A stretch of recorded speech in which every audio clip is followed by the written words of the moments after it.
So the mouse that we have on the table today is the Marvo Z Fit Pro. This thing fits right in between the G-Wolf's Hottie S and a Logitech G Pro Superlight. It fits there in dimensions only because the weight of this thing is absolutely, it's a brick. It weighs under 100 grams if you use the smaller grip that makes it, in terms of dimensions, similar to the Hottie S. And if you use the larger grip that makes it more similar to a G Pro wireless, it weighs in at over 100 grams, closer to 110. But based on the weight alone, I'm not really the biggest fan of this mouse, especially because of how dense it is, but we'll get back to that in just a second. Moving on though, this thing does have a Pixar 3370 sensor, uses Omron 50mm switches, got USB Type-C, and it's supposed to feature PTFE feet, even though the feet on the early copy that they sent me, I don't know if these are the PTFE feet that they're talking about or not, but these things are not that great. But I can't tell if it's just the mouse feet aren't that great or the fact that the mouse is kind of heavy that it's holding the feet back.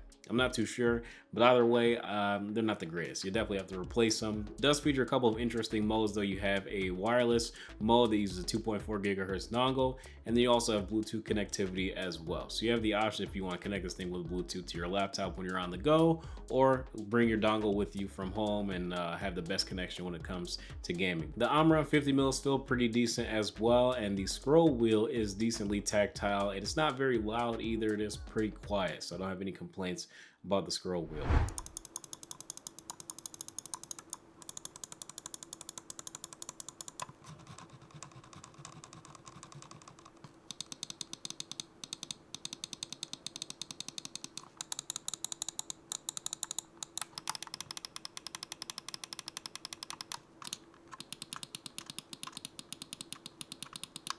Now, obviously, the novelty of this mouse is to be able to change the shape of it by pulling off the back cover that comes in either a small or a large size. But I just don't like the weight balance of this mouse, and it pretty much ruins the experience for me.